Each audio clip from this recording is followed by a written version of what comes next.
पढ़ेंगे मध्य महासागरीय कटक ज्वालामुखी। इन ज्वालामुखियों का उदागर महासागरों में होता है। मध्य महासागरीय कटक एक श्रृंखला है जो 70,000 किलोमीटर से अधिक लंबी है और जो सभी महासागरीय बेसिनों में फैली है।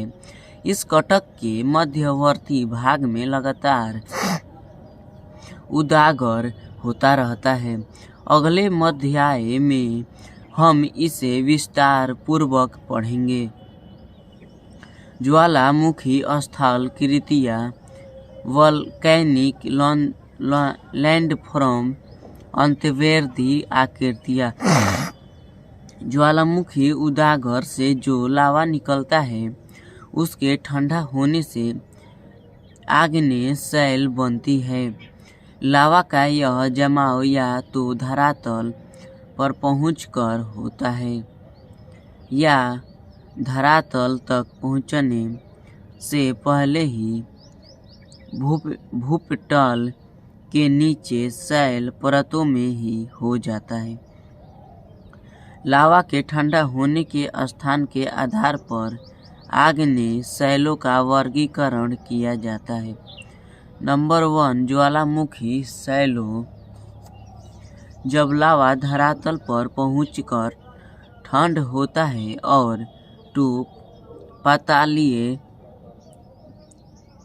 शैल। जब लावा धरातल के नीचे ही ठंड होकर जम जाता है। जब लावा भूपटल के भीतर ही ठंडा हो जाता है तो कई आकृतियाँ बनती है।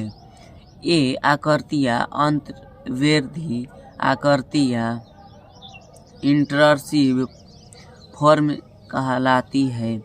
इनमें से कुछ चित्र 3.4 में दिखाए गए हैं। बैथोलिथ।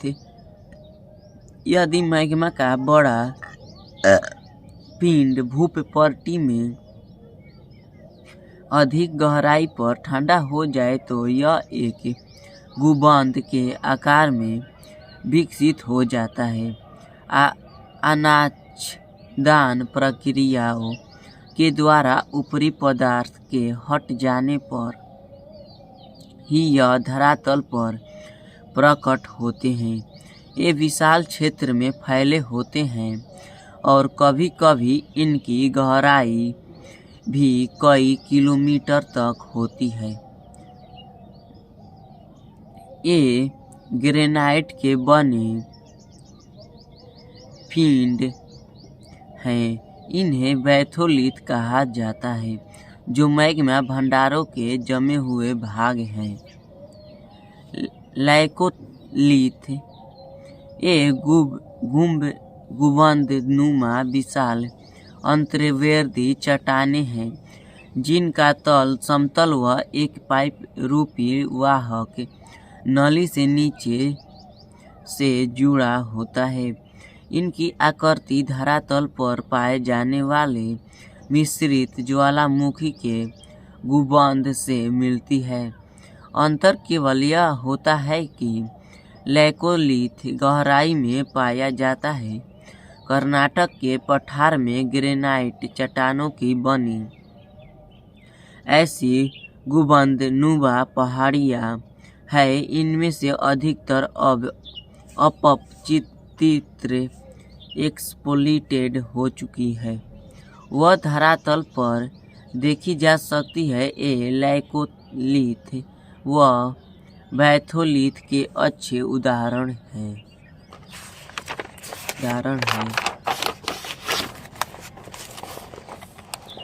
लैपोलिथ, फैकोलिथ व sill. Lopolith, phacolith and sills. ऊपर उठते वाले का कुछ भाग क्षैतिज दिशा में पाए जाने वाले कमजोर धरातल में चला जाता है। यहाँ यह अलग अलग आकृतियों में जम जाता है। यदि यह तस्तरी सौर के आकार में जम जाए तो यह लैपोलिथ कहलाता है। कई बार अंतर्वर्ती आग्नेय चट्टानों की मुड़दार अवस्था में अपनती एंटीलाइन के ऊपर व अभिनति साइनलाइन के तल में लावा का जमाव पाया जाता है। ये परतनुमा लहरदार चट्टानें एक निश्चित वाहक नली से मैग्मा भंडारों से जुड़ी होती है जो क्रमशः बैथोलिथ में विकसित होते हैं।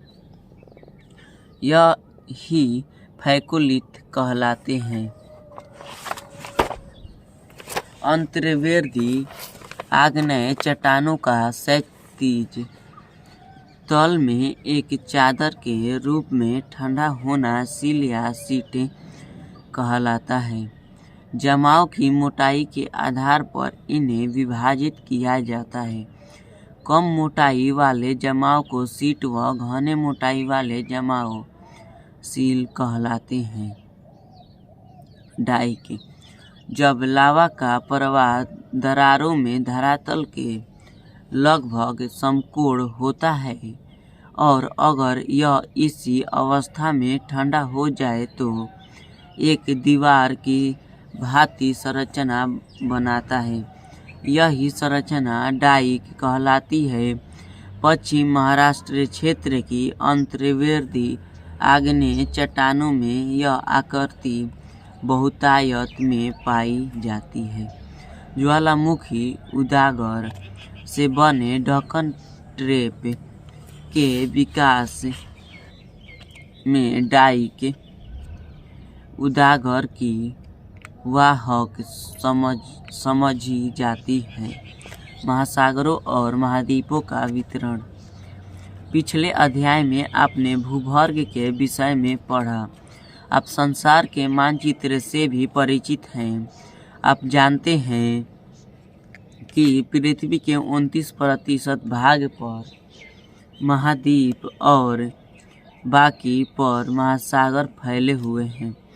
महाद्वीपों और महासागरों की अवस्थिति जैसा कि आज मानचित्र पर दिखाई देती है हमेशा से ऐसी नहीं रही है। इसके अतिरिक्त यह भी एक तथ्य है कि आने वाले समय में भी महाद्वीप व महासागरों की स्थिति आज जैसी नहीं रहेगी। अगर ऐसा है तो प्रश्न यह है कि पूरा काल में इनकी अवस्थिति कैसी थी, इनकी अवस्थिति में परिवर्तन क्यों और कैसे होता है।